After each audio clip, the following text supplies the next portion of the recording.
횃불을 높게 지켜든 남자 뒤편으로 빼곡하게 문양이 가득 찬 벽화가 눈에 들어옵니다. 오랜 기간 동안 찾아다녔던 아즈텍 문명의 유산인데요. 이 벽화를 지켜보던 어떤 연구자의 눈에 특이한 흔적이 들어옵니다. 당시에는 특이한 흔적이라고 기록에만 남겼던 벽화의 이것, 알고 보니 한국에서만 발견되는 문화라고 합니다. 수만 리 바다 건너 아즈텍 동굴 벽화에서 발견된 한국의 문화, 이것이 가리키는 것은 대체 무엇일까요? 뉴스팩토리에서 자세히 설명해 드리겠습니다.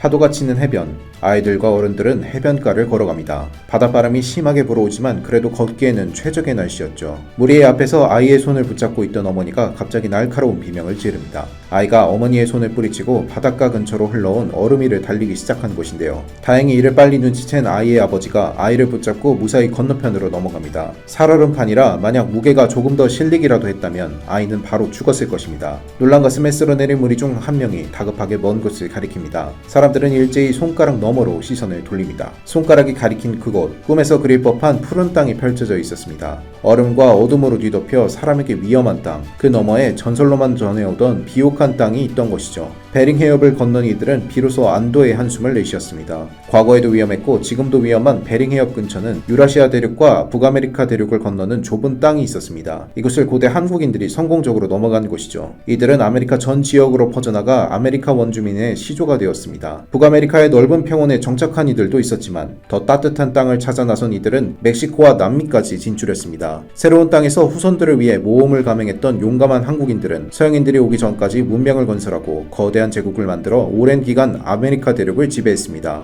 이제까지 많은 서양의 학자들은 이 사실을 부인했습니다. 하지만 멕시코 어떤 땅굴 속에서 발견된 벽화를 통해 진실이 세상 밖으로 드러나게 됩니다. 넷플릭스 드라마 킹덤 덕분에 조선시대 옷차림이 한때 유행이었던 적이 있습니다. 그 중에서 서양인들이 신기하게 바라봤던 문화가 바로 상투 문화였는데요. 상투는 한국 고유의 풍습으로 유교적 예절과 관련 있는 유서 깊은 문화입니다. 중국 기록에 따르면 연나라 사람 위만이 고조선에 투항할 때 투항의 증거로 상투를 틀었다는 기록이 있어 아주 예전부터 고조선 사람이 되려면 상투를 무조건 해야 하는 것임을 알 수 있습니다. 삼국시대 유물인 신라 토기에서도 상투를 튼 무사가 있을 정도로 오랜 시절부터 상투는 한민족을 대표하는 문화였습니다. 이 문화는 조선시대까지 내려왔었고 다른 나라에서는 보일 수 없는 모습이었습니다. 그런데 이 상투를 멕시코에 위치한 한 동굴에서 발견하게 된 것입니다. 처음에 이 벽화를 조사하던 서양인 학자들은 대수롭지 않은 고대 문화라 생각했습니다. 하지만 한국의 학자들에게는 너무나도 선명한 상투의 흔적이었죠. 상투를 쓴 족장이 지팡이를 짚고 거리를 걷는 벽화만 봐선 한국에서 발굴된 벽화인지 아니면 멕시코에서 발견된 벽화인지 알 수 없었던 것입니다. 벽화를 연구하던 한국인 학자들은 이에 그치지 않고 더 충격적인 것을 발견하게 됩니다. 바로 벽화에서 한복을 입은 여인의 모습을 발견한 것입니다. 더군다나 가채를 하던 여인의 모습도 아즈텍 벽화에서 볼 수 있었던 것입니다. 심지어 머리에 봉잠을 하는 여인의 모습도 멕시코 벽화에서 발견된 것입니다. 봉잠은 가채에 꽂는 머리꽂이로 무거운 가채를 고정시키면서 미적인 아름다움을 주는 한국 전통의 머리 장식을 지칭합니다. 그런데 멕시코 원주민들에도 한국의 봉잠과 비슷한 머리꽂이 장식물이 있었던 것이죠. 생김새 역시도 한국과 비슷했는데요. 새 장식물을 뒤에 단 한국의 봉잠과 마찬가지로 멕시코에서 발견된 머리꽂이 장식물 역시 뒷부분 장식이 새 장식을 하고 있어 문화적인 유사성을 보입니다. 볼 연지 역시 빼놓을 수 없는 한국과 멕시코 원주민 사이의 연관성을 드러냅니다. 두 볼을 빨갛게 칠한 연지는 한국 전통 혼례에서 빠질 수 없는 한국 문화입니다.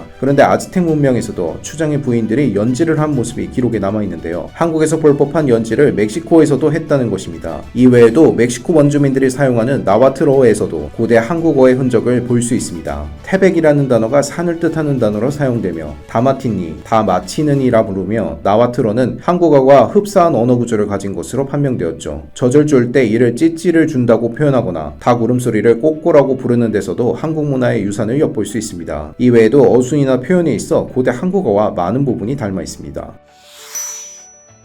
그동안 아프리카에서 비롯된 인류가 전 세계로 퍼지면서 아메리카 원주민들이 어디서 넘어왔는지는 미스터리로 남겨져 있었습니다. 하지만 벽화에서 발견된 상투 흔적을 토대로 거슬러 올라가 본 결과 고대 한국인이 아메리카 원주민들의 선조였다는 사실이 드러난 것입니다. 문화적인 유사성 외에도 유전적인 증거 역시 한국인과 아메리카 원주민들 사이에 밀접한 관계를 보여주고 있습니다. UCLA 대학의 HLA 센터의 교수들은 한국인과 아메리카 원주민들에 대한 검사를 실시했습니다. HLA 센터는 인간 백혈구 항원 검사를 실시하는 곳으로 골수 이식 시 면역 거부 반응이 일어나는지 아닌지를 검사하는 곳으로 알려져 있습니다. 이곳에서 한국인과 아메리칸 인디언들에 대해 조사한 결과 놀라운 사실을 발견했는데요. 바로 한국인과 인디언들이 100% 똑같은 유전적 형질을 지녔다는 사실입니다. HLA, A2, B62, C3 요소는 다른 국가의 인종에서는 발견되지 않는 지표입니다. 그런데 인디언들과 한국인들만 이 지표가 공통된 것을 알 수 있었죠. 애리조나 대학의 크리스티 G 터너 교수도 이를 뒷받침하는 증거를 제시했습니다. 그는 아메리카 원주민을 연구하다가 그들의 어금니 뿌리가 세대인 것을 발견합니다. 이와 비슷하게 뿌리가 세대인 인종이 바로 한국인이었는데요. 치아 형태는 인종의 유래를 파악하는 데 매우 큰 도움을 주기에 터너 교수의 발견을 통해 한국인이 아메리카 원주민의 조상이라는 과학적 증거를 하나 더 확보하게 된 셈입니다. 과학적으로나 문화적으로 봐도 한국인은 넓은 아메리카 대륙을 통치하면서 광활한 제국을 이끈 위대한 민족이었습니다.